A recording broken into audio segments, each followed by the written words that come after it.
Well, I want everyone to know all across America that the house that Hulk Hogan built, the WWF, I'm about to lay the down card down, brother. Right in the All-American City, Dayton, Ohio on the 13th. King of the Ring doesn't mean a thing. What it means is the main event is going down, brother. The main event is going to be marked in history as the greatest match of all time to prove that Hulkamania will live forever.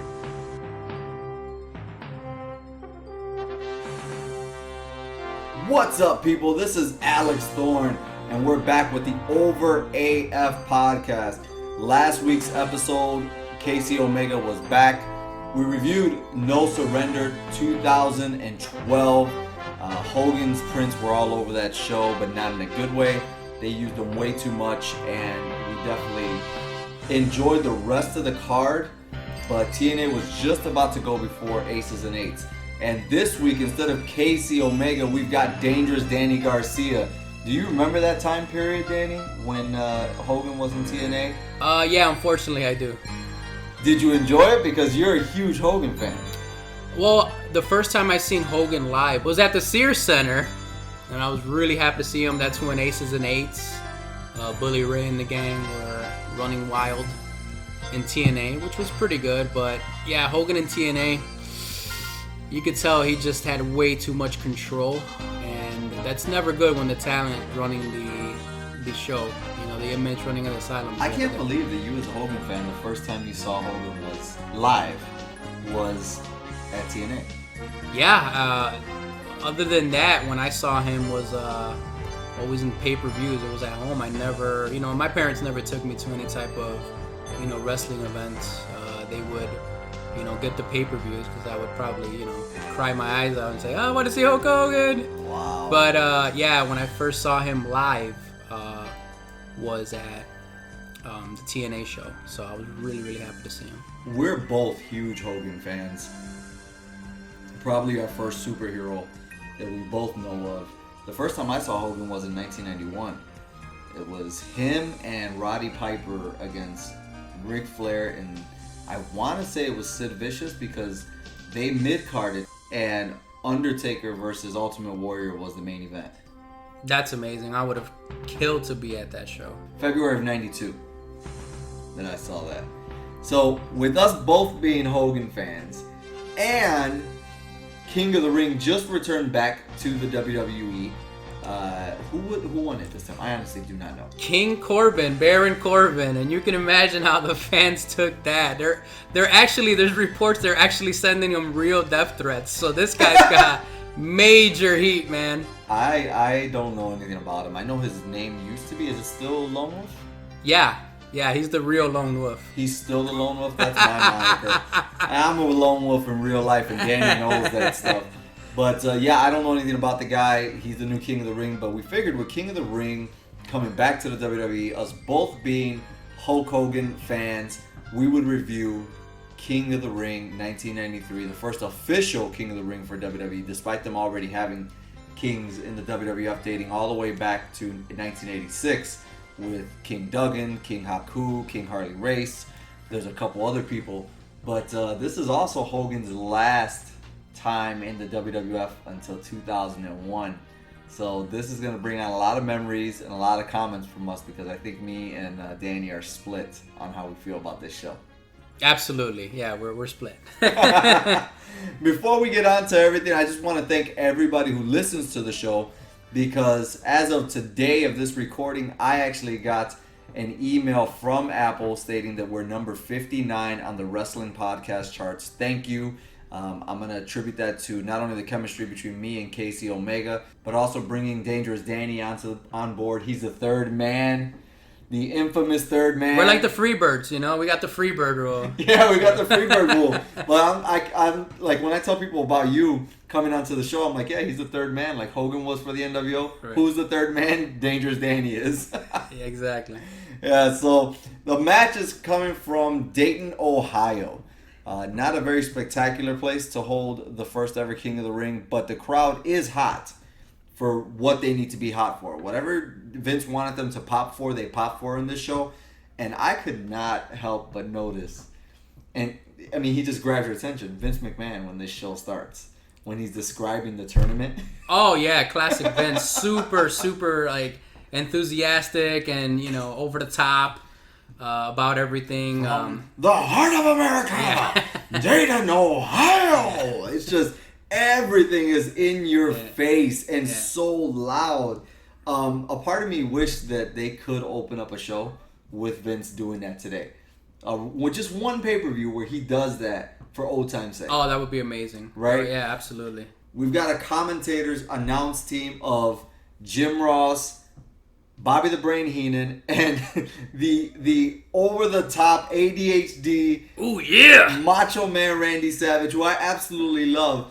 But my God, is this man loud, and he's all over the place. So I pointed out to Alex also, if you guys watch the pay-per-view, you'll notice that Macho Man is not wrestling, mind you, in this whole pay-per-view. And the guy's got his hands taped up like he's ready to fight. So, I mean, the guy's just itching to get back in there. You can tell. He's sitting there he can't stop moving.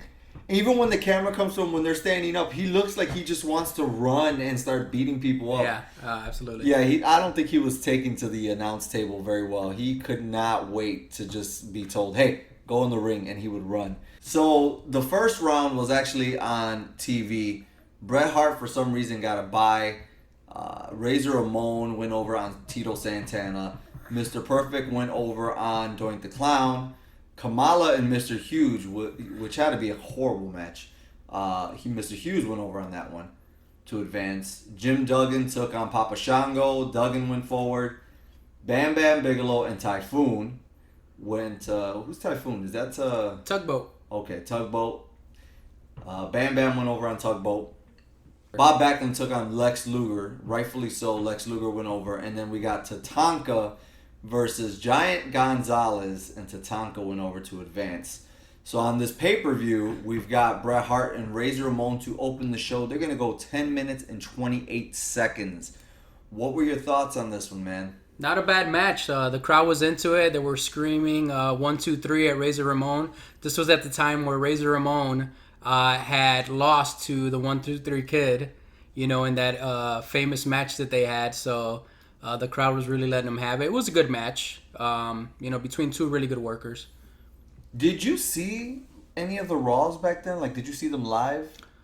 Live as far as, on TV. I wasn't at the show, obviously, but I did. I remember watching when Razor Ramon fought 1, 2, 3 Kid, and they had the whole money angle. Me and my brother were just laughing so hard when he grabbed the money and just ran out of the building. That was one of the best moments ever on Raw that I could remember when I was younger. I never saw an episode of Raw in 93. Oh, 93, 94. I want to say maybe 95. I might have tuned into a couple when I was staying at my stepfather's house. Sure. But I really did not start to tune in to watch Raw until like late 96, 97.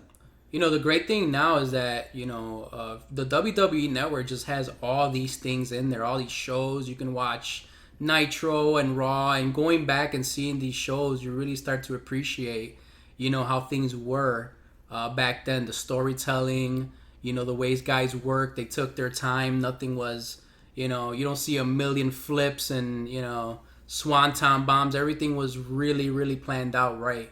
So I love watching these old shows on the network.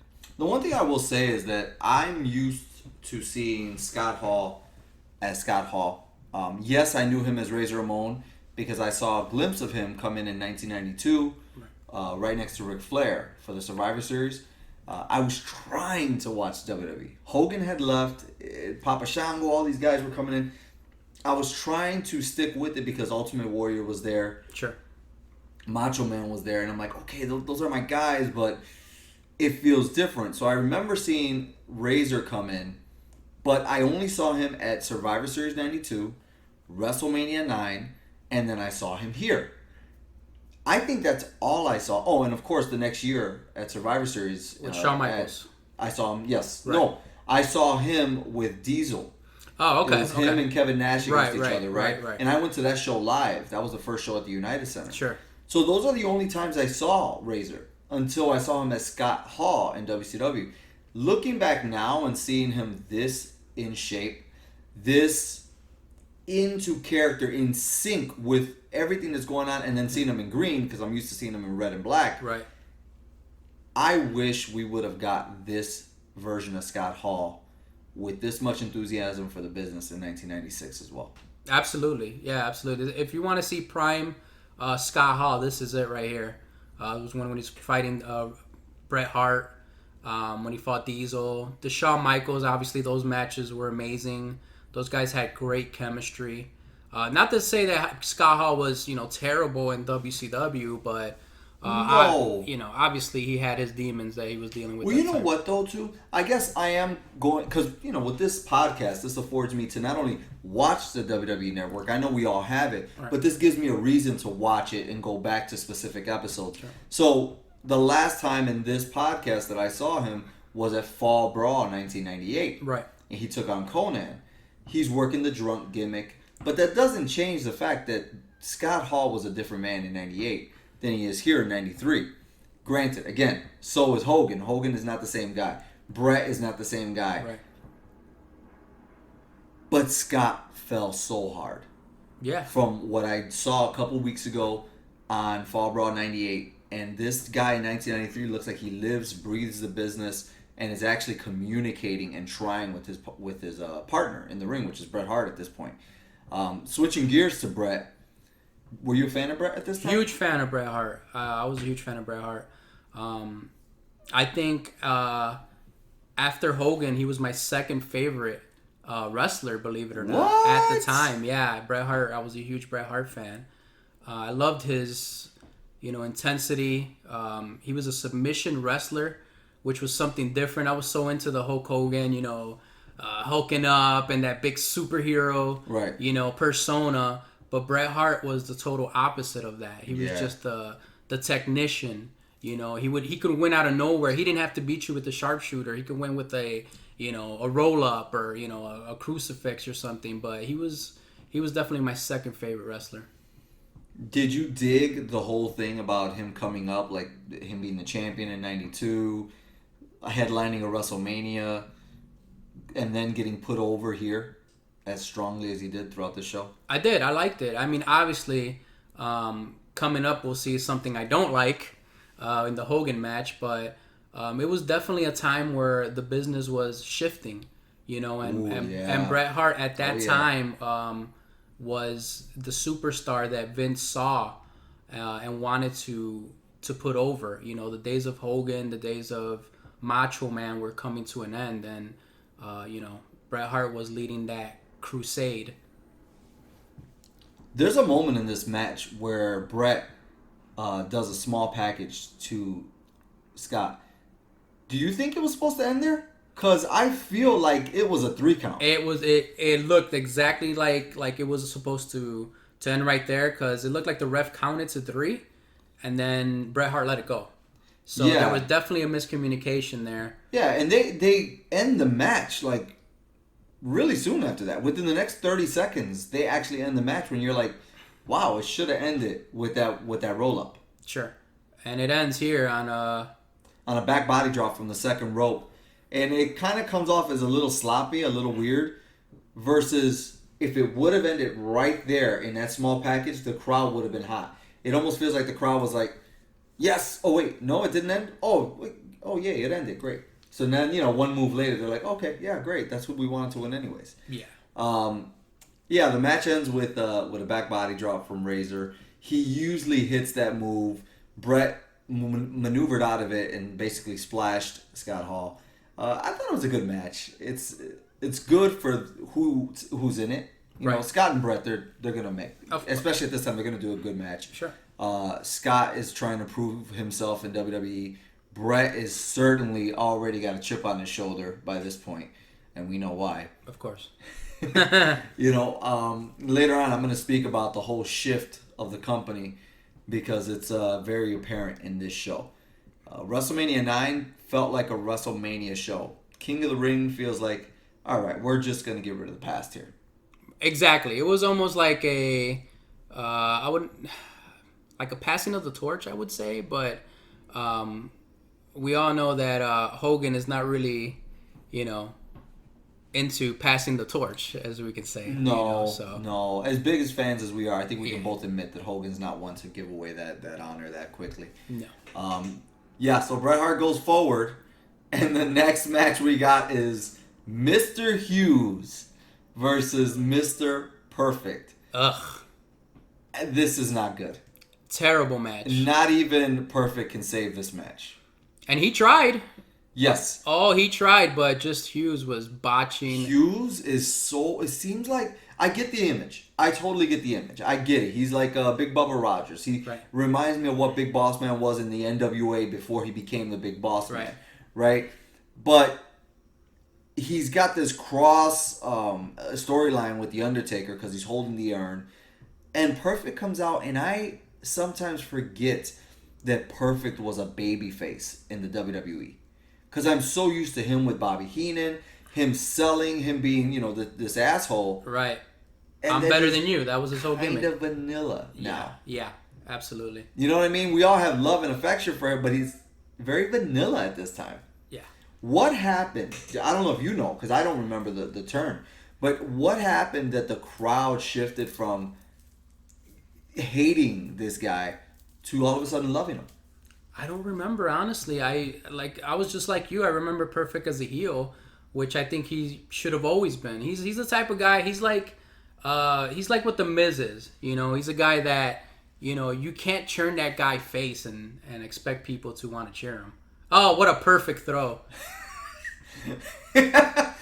Kurt is so good. He ends up throwing that towel that he carries behind him. He throws it behind him, and it perfectly lands on Mr. Hughes' shoulder.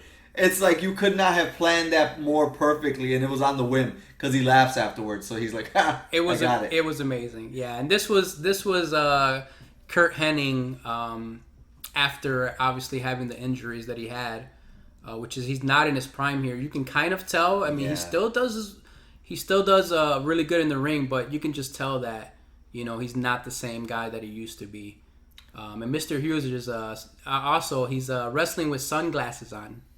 Guys. Well, supposedly he was told and advised several times, like, hey, get rid of those glasses. Yeah. But he kept on reassuring everybody they won't break. It'll be fine. Sure. And from what I know, it's never broken. He's just been fine with them completely. Yeah, they look more like goggles, like some type of They goggles. look like they're affixed to his face, to be honest with you. Yeah. Like, I don't know how that feels rim-wise on his actual face and maybe on his brow bone. I don't understand how that feels for him.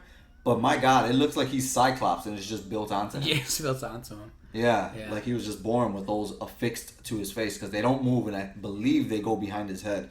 There's so many botches in this match, and I don't think any of them are Kurt's fault. Hughes just wasn't ready. I don't know who suggested him, or maybe they picked him up because of his look. All right, so with Mr. Perfect going forward, we now have set later on in the night Bret Hart and Mr. Perfect, which just saying that we already know it's going to be a good match, but I can't wait to review it. And next up is not a match that I wish to review, and that's Jim Duggan versus versus Bam Bam Bigelow.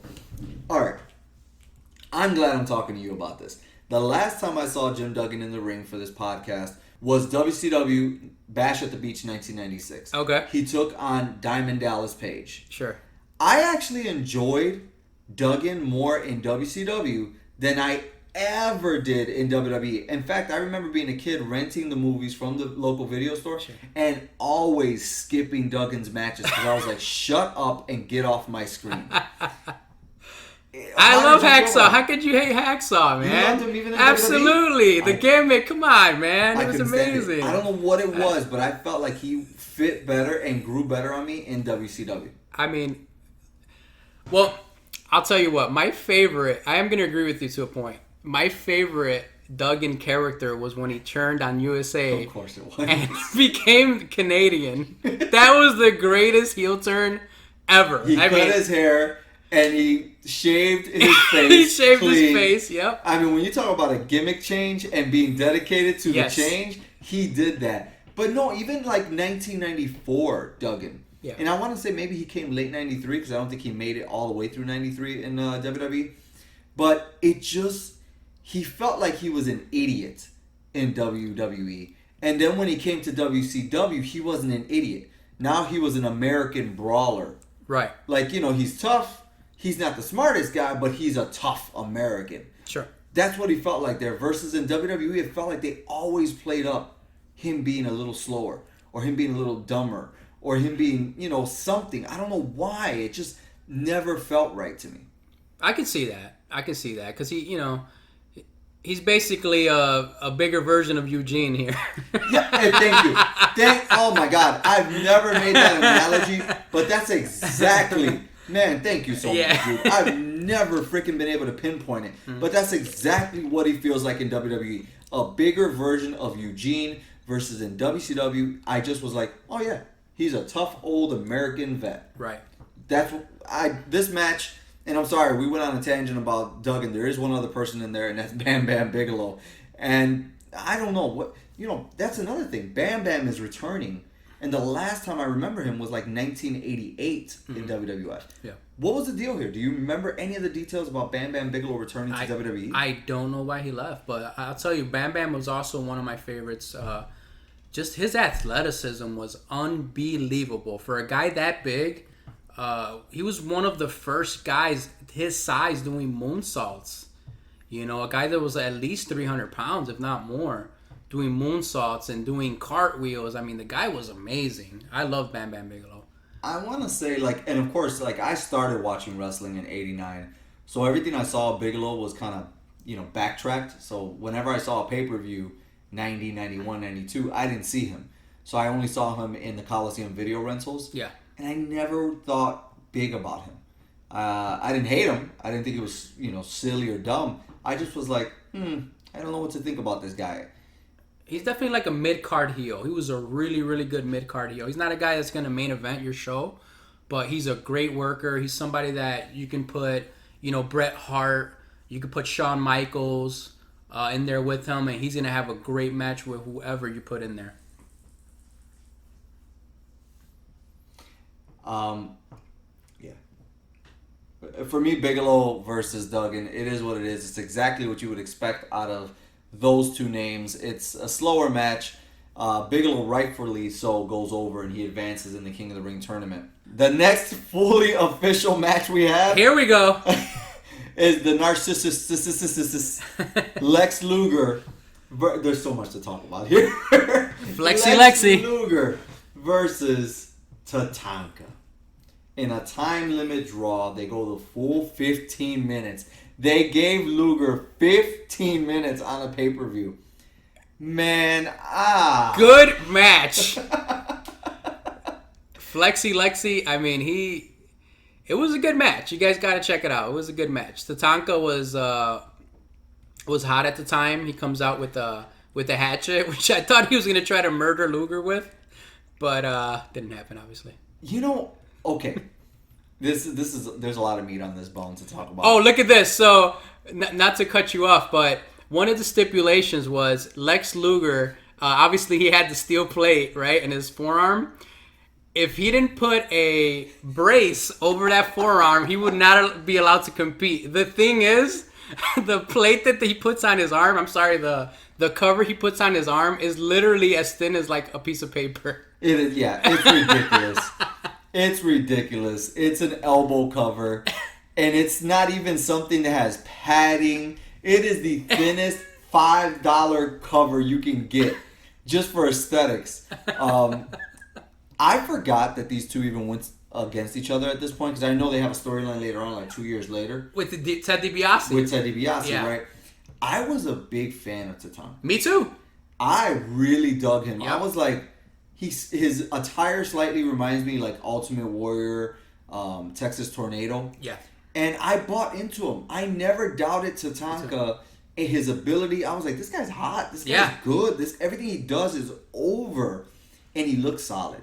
Oh, yeah. He didn't look buff. He didn't look fat. This man looked like he was solid. Yeah. And he came out of nowhere, because I have no prior history of knowing of where he was before this at all. Not at all. I don't remember him like being in any other feds, right? Feds or anything, but then we've got Luger. Now, do you remember Luger before he became the narcissist? Well, Luger was in WCW, correct? He was right. with the Horsemen. at the time. Am I mistaken? He did have a run with the Horsemen. Okay. But he also had a run as a babyface and had a run as a heel. Right. Flip-flop Luger, as he's always been throughout his whole career. Had flip-flopped about 3 or 4 times before even coming to the WWF. He looked so different. Yeah. In WWE. Like, his hair was different.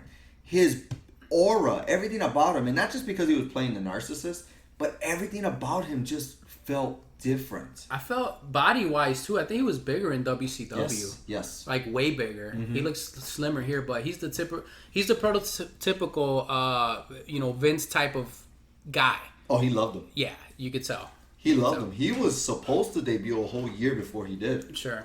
But he had that clause where he left his WCW contract. Yeah. And he couldn't wrestle for anybody else. He had so a no-compete. Yeah. He went to the WBF. Yeah. And actually revved up for a competition there.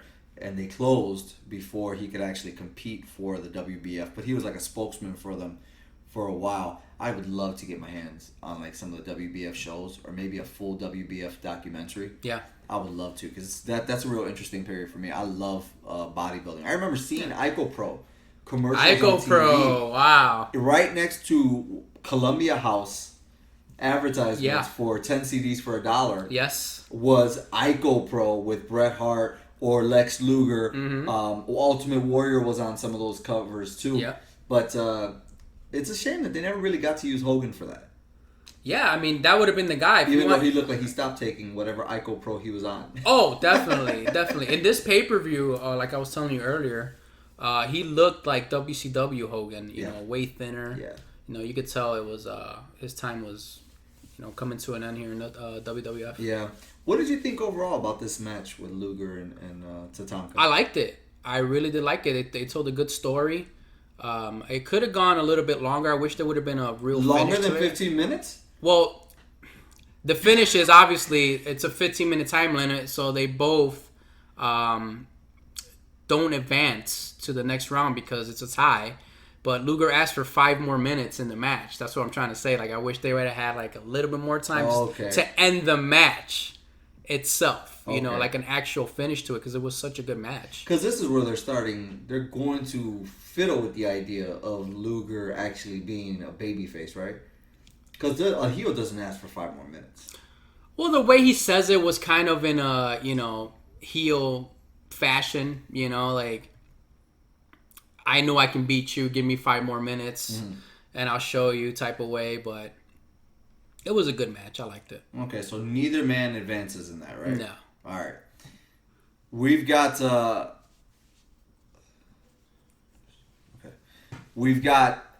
Bret Hart and Perfect going at it next. They actually cut a promo beforehand, and very similar to the promo between Bret Hart and Roddy Piper at WrestleMania 8. Yeah. Where you got both guys backstage doing that. They've already had a historical match at SummerSlam 91 that everybody remembers. Right? Everybody goes back and talks about that match, but not many people go back and talk about this match. Yeah, that was a prime Mr. Perfect at that time. He was not hurt. Yes, he was. Was he in 91? 91, yeah. He was. Really? That's the one where he was limping around and kind of had that Shawn Michaels back. Oh, you're right. I'm sorry. You're right. Well, he was in better shape then than he is now, that's for sure. Yeah, here it feels like he's taking a lot of precaution. Yeah. With himself. He's being very safe. But either way, the match goes off well. What's funny is I even forgot about this match. I remember them wrestling in 91, and then I remember them wrestling in WCW. Right. At like Uncensored or something like that. And I was like, oh, yeah, both guys have changed. But this match here, this is a prime Bret Hart and past his prime Mr. Perfect. Right. They do a good match. I mean, I don't know what to say. Nothing particularly stands out about it. Obviously, because high spots really weren't a thing back then. Right. But from a story point of view, they are pushing that both of these men know each other well. Both of these men are great athletes, and both of these men, always put their best foot forward. Right. So they really do put it over as like a competitive thing. How does Bret Hart go over on this one? The ending got botched because it's a small package, and Mr. Perfect's shoulders are clearly, well, at least his right shoulder was up, and the referee was right in front of him. Yeah, and I want to say he keeps saying it like, no, that wasn't, no, not at all. He keeps on telling the referee, like, no, Yeah. He even does a motion to show my shoulder was up. And it's true. It's not like an angle where he puts up his shoulder, between 2 and 3. Right. His shoulder was up Clearly. for the entire count. Clearly, and the ref's right in front of him. So. Yeah. I'm assuming, Brett is supposed to go over, but maybe not in that fashion at that moment. Who's reffing this match? Danny Davis? Yeah, those Dannies. They're not that good. We've got our first glimpse. There it is. Of Hulk Hogan. I'm so glad we're calling this right now. Because in 1993, I stopped watching in 92 after WrestleMania. Okay. I stopped watching because Hogan wasn't there. I fully knew I picked up the magazines and I picked up Wrestling Insider and shit. Right. And they said Hogan's going away. Hogan's starting to make TV movies and all this stuff. So I stopped watching. Plus, the product was getting a little weird around 92. He came back for 93. I was excited. Oh, yeah. And I tuned in for everything I could watch because I didn't have cable at the time. And he was never on the show. Right. And I started to get tired. I literally, at 9 years old, I started to get tired of Hogan. And I couldn't believe it because I was like, I'm so excited to see him. And every time I tune in on Saturday, on whatever channel I was tuning into on free TV to watch him, he was never there. They do recaps of Raw. Hogan's not there. They do recaps of all these different things. Hogan's not there. And every time they talk to him, he was on the beach. Right. On the set of Thunder in Paradise. Thunder in Paradise. Right. I just didn't understand it. And of course, looking back, we know what it was now, what his deal was, what his beef with Brett was, as well as his confrontational beef with Vince McMahon. This Hogan does not feel like the Hogan that we knew. No, he was ready to move on. You can tell he needed a fresh start. He had the most amazing run of any... I still say it to this day. He had the best run of any WWE superstar ever. I know Stone Cold and The Rock, obviously, have had their amazing runs too. Shawn Michaels. But in my opinion, Hulk Hogan, there is no WWE, WWF without Hulk Hogan. He had an amazing run. There's no AEW. No, there's nothing after that. Absolutely. He brought wrestling to the mainstream. He brought wrestling into Hollywood, with the Rocky movie, which to this day I believe they didn't want him to do. No, they didn't want him to do that. So, he's the one that definitely paved the way for, people you see now making movies, The Rock and John Cena, and, Hulk Hogan did it first. Yeah, Hogan did everything first. And there's no arguing his importance to not only wrestling, but American culture in general. When we talk about the boom of cable to be television as we know it today, Hulk Hogan is a firm part of that with MTV and everything else, the Rock and Wrestling Connection, all that stuff. But I do understand that by 91, 92, Hogan did start to feel like Roman Reigns or John Cena, where it's just like, okay, we've seen this act. This is getting old. The story is, and we're here in 1993, but the story is that in 1990, at WrestleMania 6, Hogan wanted to turn on Warrior. Not that he didn't want to lose, because apparently everybody's saying, he had an issue losing. Even Bruce Pritchard comes out and says, no, Hogan never gave us any issues about it. Of course, he has the right to ask, are you sure he's ready? Right. No doubt Hogan had the right to ask that about Warrior, but he wanted to turn heel in 90. I think that would have elongated his tenure with Vince McMahon if he would have done that. It would have been amazing. Heel Hulk Hogan. Obviously, it wouldn't have been like the NWO. No, but it would have been something. It would have been something. It would have been... the only thing that I would compare it to would be like today if John Cena would have turned heel. Yeah. But... it would have been something. And the reason I bring that up is because 91, it feels like a year that kind of just coasts, right? It's riding off of the success of 90. And then 92 comes along, you start to see Flair come in, Undertaker is more firmly there, Bret Hart starts to get his rise. Things are starting to shift in 92. Sid Vicious comes in to try to take Hogan's place according to Vince McMahon. Right. And then, obviously Hogan sees it, the steroid trial, all of these things happen. where Davey Boy Smith, Ultimate Warrior, Hulk Hogan, and so many others have to leave, when Hogan comes back to WWE for WrestleMania, forget how it ended, forget all that stuff. We won't talk about that now. We'll save that for the actual WrestleMania 9 episode. But Hogan in general, not only does he feel like he's done with WWF certainly feels like they're done with Hogan.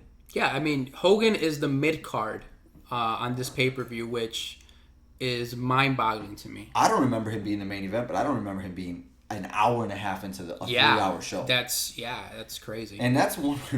I laugh about it because that's one way that Vince McMahon can hurt Hogan.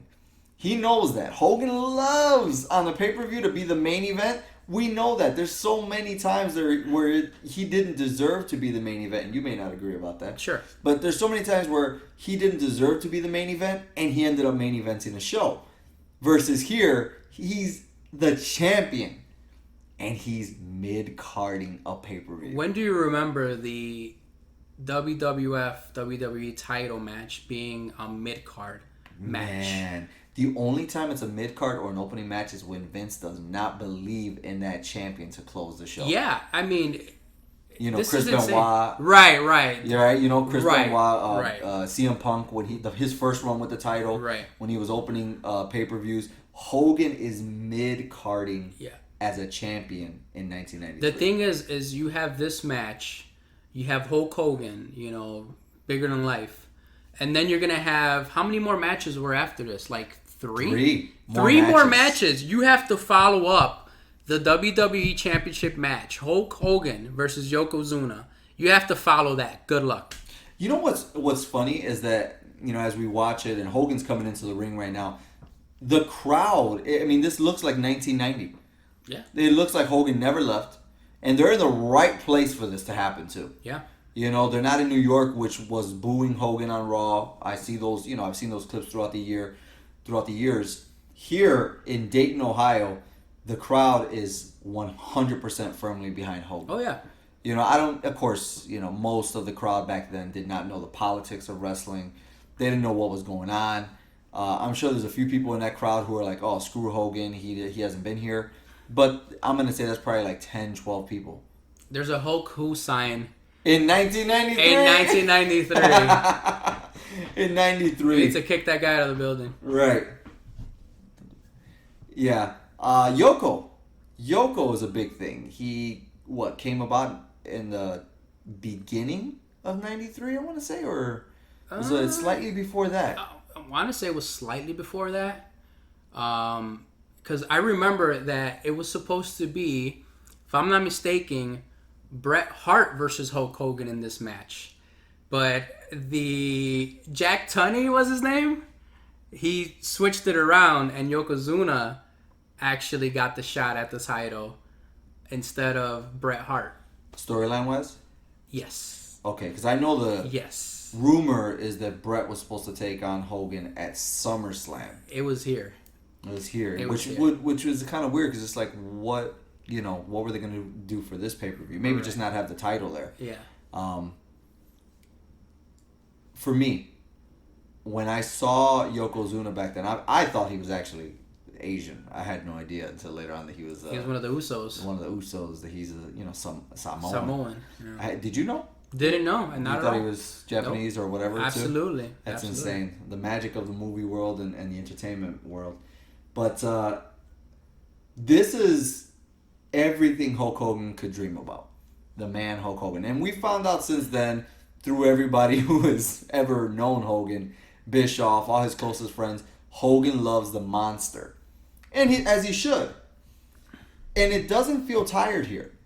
Not at all. And unlike when he faced Sid at WrestleMania 8, it felt tired. It felt like, okay, here we go again. This feels fresh because he actually feels like a threat to Hogan. Absolutely. And Yoko can go.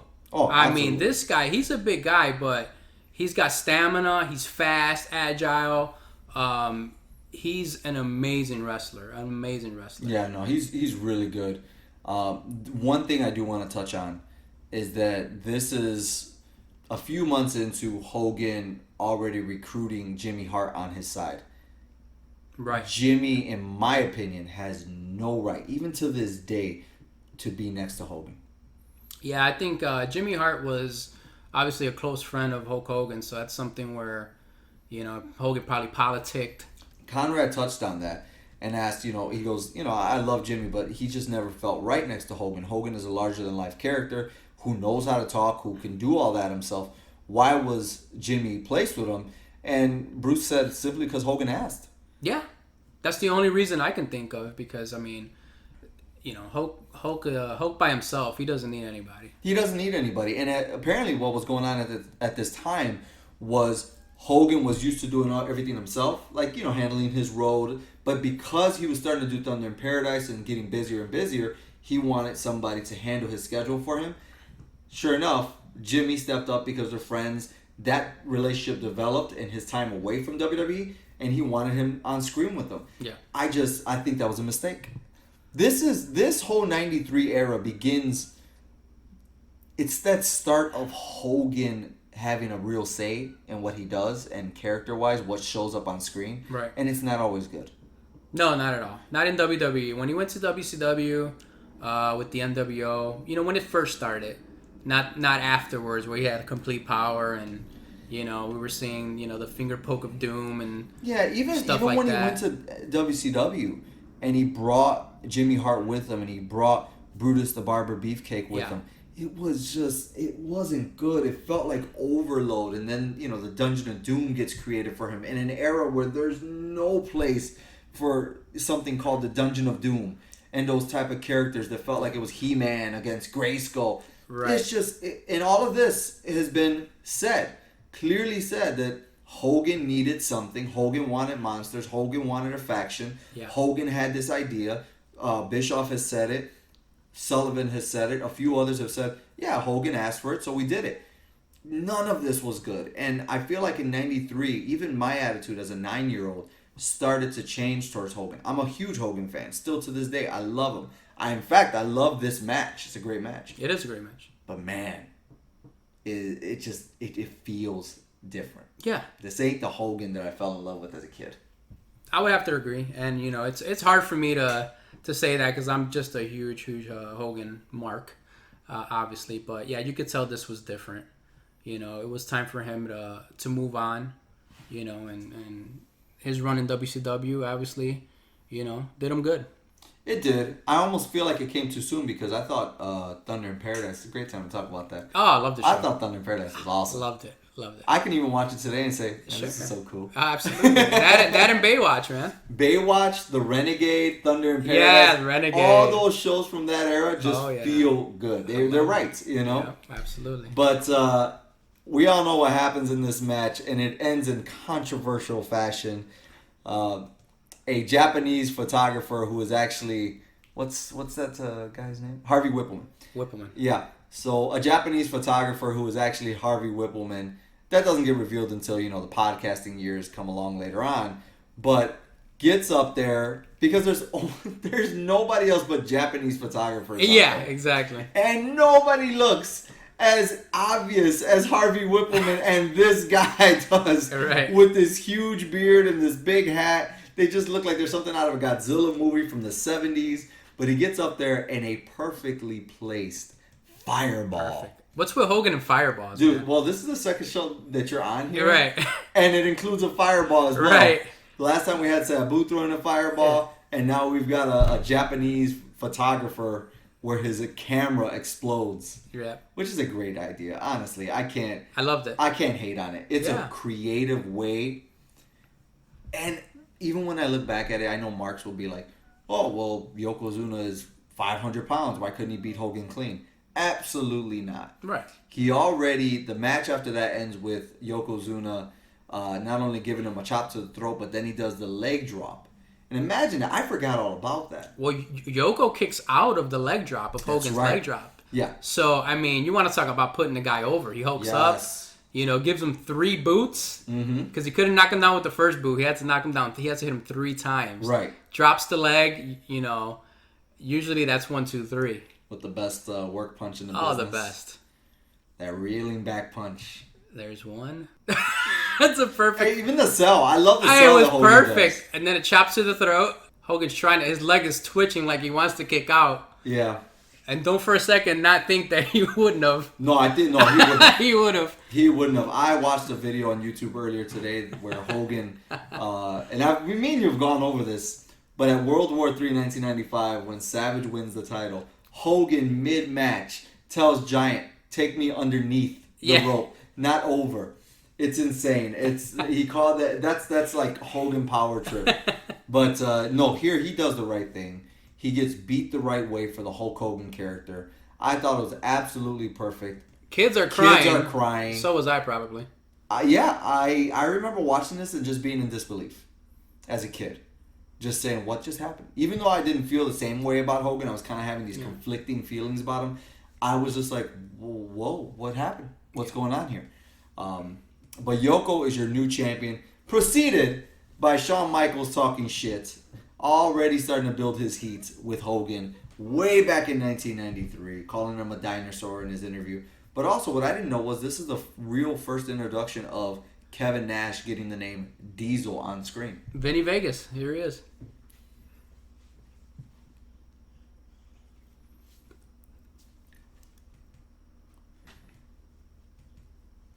Yeah, that interview is going to be followed up by a 8-man tag match. This is brutal. You've got the Smoking Guns, Bart Gunn and Billy Gunn, against the Steiner brothers, Rick Steiner and Scott Steiner. And they take on the Head Shrinkers, Fatu and Samu, and Money Inc. Money Inc. Oh, yeah. This match, man. Where you at on it? This... I could have done without it. Let's just put it. This should have been on the pre-show. If they would have had pre-show before this would have been the pre-show match. Yeah. The only reason to watch this match is to see Ted DiBiase come out in a white suit. Oh, yeah. Oh, that's Alpha. He was great. Wow. That's Rikishi. Mm-hmm. So it's Rikishi, Yeah, Samu. the Samoan SWAT team from WCW. The Samoan SWAT team, correct. Absolutely. They were good. Oh, yeah. They were good. They were, absolutely. And even, to say this, to take a look at this, you've got Ted DiBiase and IRS, who are somewhat of a throwback to the past. Ted DiBiase at this time is definitely still no different than Hulk Hogan and Randy Savage, because he was there in 1988, in 1989, in 1990, in 91. He was always a presence. He's one of those like Jake the Snake Roberts who is often forgotten about with the golden age of wrestling. Yeah. And he actually held out as long as he possibly could, even with his neck. The one thing I will say about Ted DiBiase, although he was never impressive physically, he looks really bad here. He looks sloppy, soft, and almost as if he shouldn't be there anymore. You know, when I first saw him, I thought he was Arn Anderson. Really? Yeah, look at him. Look at the body. Yeah, that's the Arn Anderson body. You know? Like no effort left. Like he's nothing. really not doing much. Yeah. Yeah. I mean, and he's going against a young Scott Steiner who could, good God, the guy can go. Look at him. Yeah. Scott, it's interesting to see Scott like this, because I instantly always, in my head now, I say, God, this guy became Big Papa Pump. Yeah. That's crazy. Now that again, a radical shift in character. Yeah. And a radical shift in look, too, and ability in the ring. The Frankensteiner, though, what a move. Yeah. I remember when I first saw that. No, he's always been a solid hand, Yeah. but he's just never anything that stood out before. The Head Shrinkers, they're amazing. Absolutely amazing. Fatu and Samu do their thing and never falter. IRS is, he is what he is. He's never stood out, ever. Yeah. Yeah. He's a Smoking gimmick. Guns. He's a gimmick character. But what about the Smoking Guns? Did you ever have anything for them? Not really. They just didn't. I mean, they cut a promo before the match, and you can tell they were super, super green. They didn't know what to say. It was like they were talking really low and really had nothing to say. I find it interesting that Vince is trying to move forward. He's trying to move on. And he brings back cowboy gimmicks. And he brings in a tax clown agent. And a tax agent. Yeah. He has Bob Backlund back into the fray of things. There's just Bam Bam Bigelow, who was considered to be part of that. Oh, this is old. Now he's brought back into the new generation. There's just some questionable, weird decisions that this era, that's supposedly the new generation, brings out. Personally, for me, the Smoking Guns were never anything I looked at, anything I cared about. even looking back at them now, they're just still blah. The baby faces, Smoking Guns and Steiner Brothers, they go over in a 6-minute and 50-second match. Honestly, there's nothing to watch here. There's a Mr. Fuji and Yokozuna celebrating their victory. They talk trash about Hogan in America. Your standard affair for a heel champion. That's going to be followed up with Crush versus Shawn Michaels for the Intercontinental title. Crush. Wow. Is this his debut or not? Probably not his debut, but he was Not at all. He was around having matches with Doink, correct? Yeah, he was at Mania 9 Yeah. with him. Crush is interesting. Crush is really interesting. He had the look. He's interesting in the way that you constantly say, especially once you know how his career went, Yeah. you start to say, how did he continue to get jobs? Because there's nothing in the ring that stands out about Crush. Image-wise, there's almost nothing that stands out about Crush. He was Demolition, right? That's the first time you see him in WWE. Yeah. He takes Axe's place Right. in the Demolition because of health issues. The decline of the Demolition start right there and then. Absolutely. The moment, the original chemistry is gone. Yeah. He transfers into this Crush character where he's a Hawaiian guy. Hawaiian, which he really is. He's Yeah. from Hawaii. Kona. Kona, Right. Hawaii. Yeah. Kona, Hawaii. Yep. Right? And everything's brother. He's fucking with coconuts and vignettes and all this shit. I thought he looked cool. I was like, oh wow, he's a big guy. But I also thought he looked soft. Doesn't he look soft around his face, like swollen? Yeah, almost. he does. But also his ring gear is the shits, man. Jeez. What's that drink? High C. He looks like a pouch of High C. He does, absolutely. Exactly.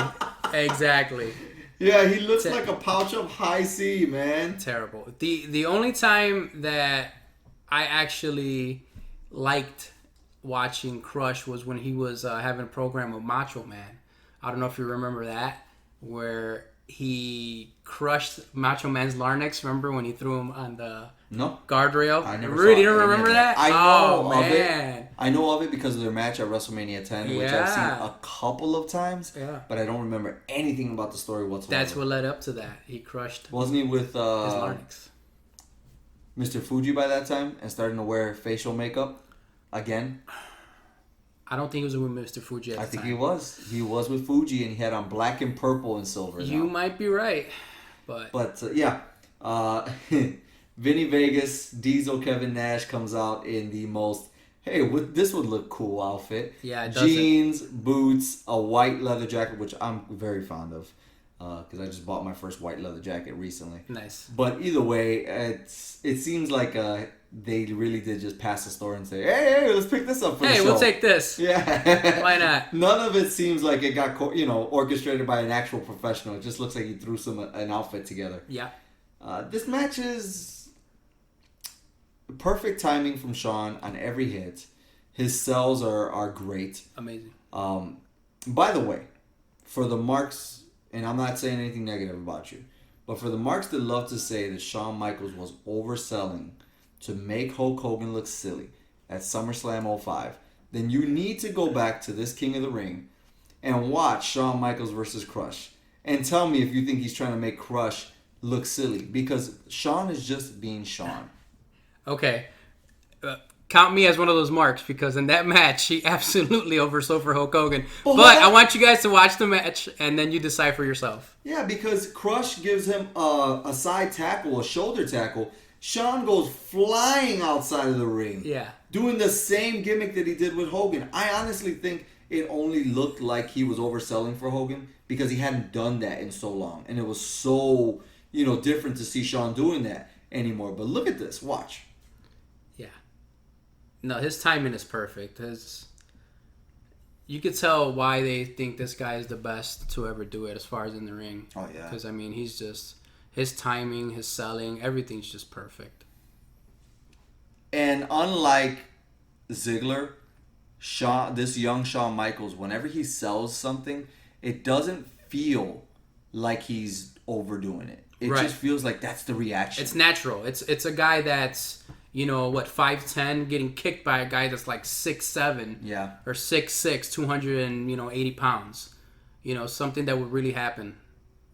Yeah, and that's the thing about, Ziggler, which you see shades of it. Like, I'm watching Shawn get flopped around the ring by Crush, and instantly Ziggler comes to mind. That is a compliment, but at the same time, it doesn't feel silly here. Why? He's doing that by himself. Yeah. Because he didn't hold himself. Shawn was just kind of like almost fail-safing. Yep. You remember when, and this, I'm not going to include this, but you remember when Scott would do it? Scott Steiner? You You could see the guy pushing Yeah, up yeah, with he Scott. push up, yep.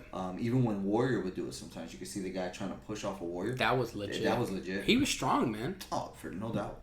Look at that. He was strong. What did you think of Crush's finisher at the time? Oh, it was different. I mean, he's a big guy, so obviously, it's believable that he can do that to you. Yeah. Yeah.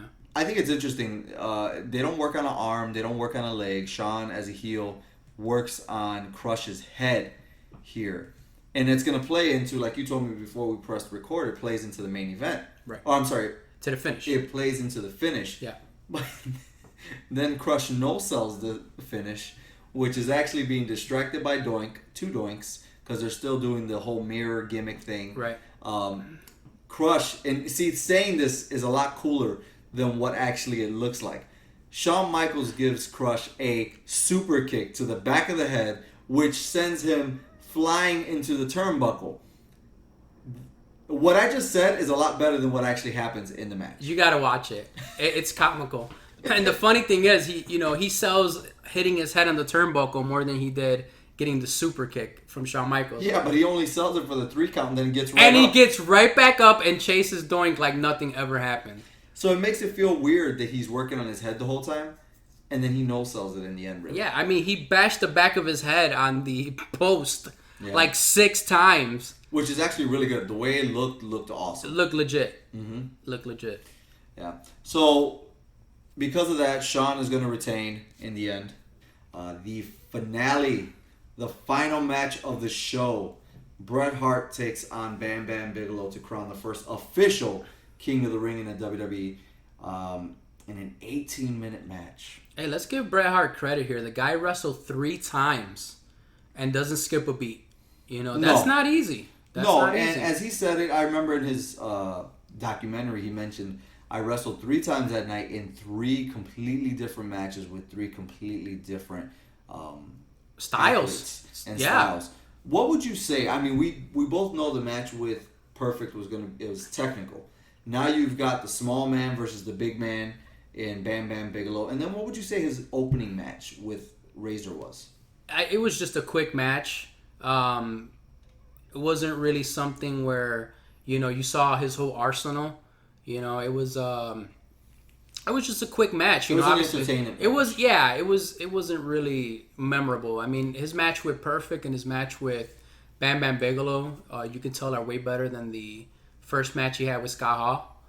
But, I mean, obviously you can't have 3 20-minute matches with each guy, so, but... Bam Bam. Wow, he takes. Wow, well, he did. I mean, really well because his first match was 10 minutes. Yeah. His second match with Perfect was 19 minutes, and then his final match was 18 minutes. So he put in work. That's a lot. Yeah, he went about 50 minutes on this pay-per-view total. Would you say this? Would you say this pay-per-view in the bracket lineup is a lot better than the WWA bracket lineup we saw for their? It's not even close, man. I couldn't even finish that because of your face. Yeah. He almost said it with a straight face. Yeah, as Danny is figuring out, he's listening to what I'm saying. Once he puts the puzzles together from what I'm saying, he's like, what? I couldn't believe he asked me that question. The quality of AJ Styles versus, Jerry Lynn, and Jerry Lynn versus, what the hell was his name? I don't remember. Krusty the Clown, whoever the hell it was. Cushy the Krusty, I don't know. Yeah. Does that compare to Brett versus Bam Bam? No. It's not even close. Yeah, no. Honestly, in all honesty, the WWF at this time is completely done with the previous era that they had going on. They're moving forward. As Vince likes to do, he gets in these modes where he's like, that's it. We need new everything. It definitely feels like when they gave the title to Bret Hart a year prior, it was a fast move to get it off of Ric Flair. And they were trying to figure out where to go next, but let's give it to Bret. Now it feels like they're actually building Bret. Right. And obviously they would build him until the next year where he would take on Yokozuna yet again and win the title at WrestleMania 10. He becomes the first official King of the Ring. But it's not all smooth. What happens after he wins? Yeah, so after he wins, he gets crowned, and here comes Jerry Lawler. And Jerry Lawler saying, well, I'm the only king in WWE. Bret Hart calls him the Burger King. The fans come chanting Burger King. And then Jerry Lawler hits him with the King's Scepter and humiliates him. So that's the end of the pay-per-view. Now for me, okay, well, I'll go for you first. Sure. But what were your thoughts when you saw Jerry the King Lawler back then? I didn't know who he was. I mean, obviously now we all know he was the King of Memphis and, old school wrestler. But at the time, I didn't know who he was. It wasn't until he started having that program with the Hart family that I started actually appreciating who Jerry Lawler was. Yeah, I'm going to say the same thing. Back at this point, because I saw this pay-per-view, when it aired, I had no idea who Jerry the King Lawler was. I thought it was just somebody who they brought out for the very first time. I didn't know anything. I didn't buy into Jerry Lawler either. Like 93, 94, 95, when I saw Saturday mornings occasionally, because I really did tune out of WWF and wrestling as a whole at this time. Even when Hogan would go back the next year to WCW, or debut, I'm sorry. Even when Hogan would debut the next year in WCW, I still only kind of tuned in occasionally. I was changing as a kid, obviously 9, 10, 11 years old. You're finding other interest. But even the glimpses that I saw of Jerry Lawler, I didn't buy into him. I was just like, whatever. Yeah, he wasn't really entertaining to me. I mean, I remember the match that I do remember was he had the Kiss My Foot match. Remember that one? Yeah. It was, whatever. I think that's when he first brought out Kane. Isaac Yankem, the dentist. Right. Yeah, so that was when you first got your first glimpse at Kane. Yeah. I don't think I grew to care about him until maybe 96, when he would take on Ultimate Warrior and then take on Jake the Snake Roberts. Because I remember being interested that Jake was back. Then I saw Jake and I was like, God, he looks awful. But yeah, I started paying more attention to Jerry the King Lawler then around 96. And then he just felt like he was a part of wrestling. When they blew up in 97, 98 and he's on the commentary table. Yeah. It just felt like, oh yeah, Jerry Lawler is part of wrestling. He's always been controversial though, because I remember that Jake the Snake feud, if I'm not mistaken, he brought in alcohol into that, his alcoholism, which is very... What was interesting is that he was supposed to. Like, Jake was asking them, why can't we just use soda or coffee or something in this bottle? Right. Because it just has to be brown. It has to look like liquor. And no, they actually had real liquor, whatever it was. It was actually hard liquor in there. And I thought that's just such the poorest and biggest asshole move from whoever said, hey, no, put they were ribbing him. They were ribbing him. Especially Absolutely. for somebody who was getting over that. Yeah. Man, it sucks to talk about that. Because I know when we get there... whether it's you and me, whether it's me and KC who talk about that time, I think that's such a cheap move by whoever did that, to make somebody slide. Because they did the same thing to Scott Hall in 2002. Yeah. When he came back. It was like, watch what you put around him. He could slide back into, being an alcoholic. And they poured real alcohol on him at a time where somebody did not need to be around alcohol. Yeah, and you know how, there's, I mean, obviously you being... part of the wrestling business, how these guys, rib each other. They just don't care sometimes, man. No, there's a lot of mean-spirited things that can happen. Yeah. And that'll never change because it's a bunch of people together, a bunch of the boys. And maybe now that everybody's distracted with video games and they have their women, they can, before that was frowned upon, you leave your woman at home. Right. Now the wrestlers are allowed to get together, so they have distractions. But back then, when they didn't have distractions and all it was drugs and just being around other guys, a lot of mean-spirited things would happen. But that's conversation for another day. What did you think about this show overall? I thought it was, if I was going to rate it, I would say it was a 6.5 out of 10. Your impressions today versus your impressions in 1993 when it actually happened. Oof. Has it changed? You know, the big reason I was watching this pay-per-view was for, two people. It was Hogan and Bret Hart. Seeing Hogan lose, obviously, at the time, what was I, like 11 years old? 11-year-old me was obviously heartbroken, that my hero lost. But also I was watching one of my new heroes, win the King of the Ring, win 3 matches. So that kind of evened out, my happiness factor at the time. Yeah. Because, obviously seeing Hogan lose was a big thing. But, it was the shift. I saw the shift coming. And it was a good pay-per-view. It was not the greatest, but it was a good pay-per-view. Even looking back at it now, you feel it was good? 6.5. Which is about, middle of the road. For me, I actually feel the exact same way today that I did when I saw it 20 plus years ago. As a kid, when this pay-per-view rolled around, I was indifferent about the WWE. I was only watching it for Hulk Hogan. Now, watching it back, the only real interesting part about it to me is Hulk Hogan and Yokozuna. I understand that they were bringing up Bret Hart back then, and even now watching it again, I say like, oh yeah, they're bringing up Bret Hart. It makes sense, but it's still a time of wrestling, time for WWF, and a pay-per-view. Everything about it is just like you said, 6.5. Yeah. It's middle of the road for WWF. As far as who's over AF in this show, it's gonna be Bret Hart. Bret Hart. Oh yeah. This show was made for Bret, and he comes off as being over as fuck with the crowd. A workhorse. Rightfully so. Going 3 matches. For me, it's gonna be Bret Hart.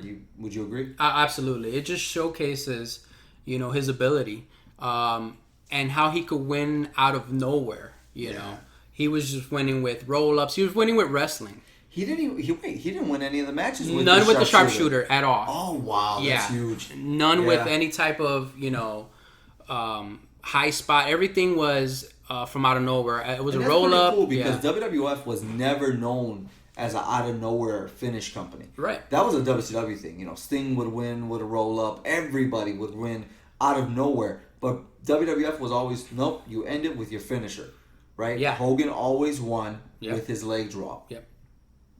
Warrior always won with his press slam and all that. Macho always won with Hogan by his side. Wow. But you know what? You know what I like too? One last thing is that by him winning that way, it also doesn't hurt his competitor. So it doesn't make them look weak. They just got caught out of nowhere by an amazing wrestler. It wasn't something where like Razor got put in the sharpshooter and he tapped out, or Bam Bam, Yeah, you know what? Wow. Yeah. I didn't even think about that till right now. Yes, he goes 3 matches, but he beats everybody by surprise. Right. It doesn't hurt Bam Bam. It doesn't hurt Razor. Perfect, and it doesn't hurt Razor. Right. Versus, having the match go off with 5 finishers that they kick out of, making the person who's doing the finisher look weak, and putting the other guy who's not gonna win over. Right. It's really weird, today's mentality. But anyways, I enjoyed King of the Ring for what it was. It was a nice look back at WWF at a time that they were transitioning and completely actually transitioning into a new era. I can't wait to call another podcast with you, man. Absolutely. And I just want to thank you guys for the positive feedback that you left. And please continue to leave feedback and tell friends, if they're wrestling fans or not wrestling fans, to please download the episode and, give us some criticism, either good or bad, where we can do better. We really appreciate everything that you do for us. Absolutely. For Dangerous Danny, I'm Alex Thorn, and we are over as fuck. Oh!